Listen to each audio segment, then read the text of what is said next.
जय भोलेनाथ दोस्तों। मेरे चैनल पे आप सभी का एक बार फिर से हार्दिक स्वागत है, अभिनंदन है। आज हम जानेंगे कि कौन है बाबा खाटू श्याम और क्यों कहा जाता है उन्हें हारे का सहारा। खाटू श्याम जी बरबरीक का ही नाम है। बरबरीक जो कि महाभारत के भीम के पौत्र हैं और घटोत्कच के पुत्र हैं। कहते हैं कि बचपन से ही वो बड़े ही प्रतिभाशाली थे। उन्होंने माँ जगदम्बा को प्रसन्न करके 3 दिव्यास्त्र लिए थे, जो ऐसे अस्त्र थे जो कि उन्हें कभी भी पराजित नहीं होने दे सकते थे।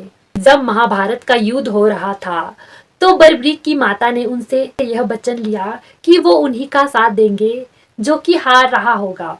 बरबरीक ने भी ये वचन अपनी माता को दे दिया और वो महाभारत के युद्ध में सम्मिलित होने चले गए। जब उनकी भेंट भगवान कृष्ण से हुई तो भगवान ने उनसे कहा कि युद्ध में तो हार जीत चली ही रहती हैं, कभी उन्हें पांडव हारते हुए दिखाई देंगे तो कभी कौरव हारते हुए दिखाई देंगे। इस प्रकार तो युद्ध का कोई भी परिणाम निकल ही नहीं पाएगा।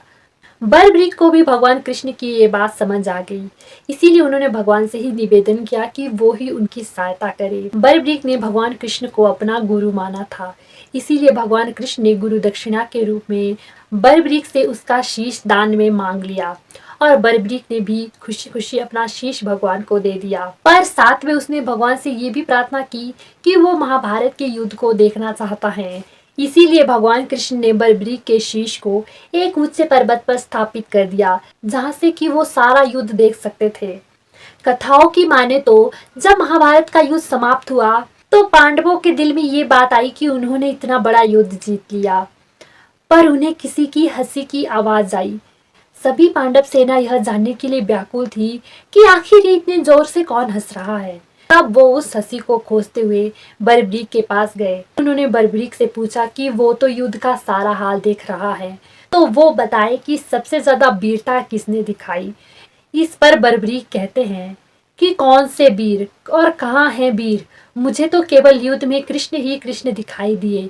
वहां पर युद्ध में सिर्फ एक वीर थे और वो कृष्ण थे। इस पर पांडवों और पांडव सेना को यह समझ आ गया कि जो होता है वो स्वयं कृष्ण करते हैं, बाकी सभी तो केवल निमित्त होते हैं। बलब्रीक की दानशीलता, उसकी ज्ञान और समर्पण से भगवान प्रसन्न थे, इसीलिए भगवान कृष्ण ने बलब्रीक को यह वरदान दिया, कलयुग में उन्हें भगवान कृष्ण के नाम शाम से ही पूजा जाएगा। कहते हैं कि बलब्रीक का सिर खाटू नगर में दफनाया गया, जो कि आज का सीकर राजस्थान है, इसीलिए ही इन्हें खाटू श्याम कहा जाता है।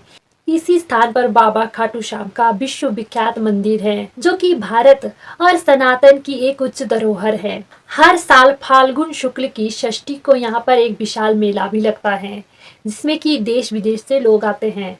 बाबा खाटू श्याम को हारे का सहारा कहा जाता है, क्योंकि उन्होंने अपनी माता को ये वचन दिया है कि जो भी हार रहा होगा वो उसका सहारा बनेंगे और उसे जिता देंगे। कलयुग में उनका ये नाम प्रचलित हो गया। खाटू श्याम के सिर की पूजा तो राजस्थान में होती है, पर इनके बाकी के शरीर की पूजा हरियाणा के हिसार में होती है। तो आपको भी कभी खाटू श्याम जी के दर्शन करने का मौका मिले तो जरूर इसका लाभ लीजिए। मेरी बातों को बड़े ध्यान से सुनने के लिए धन्यवाद।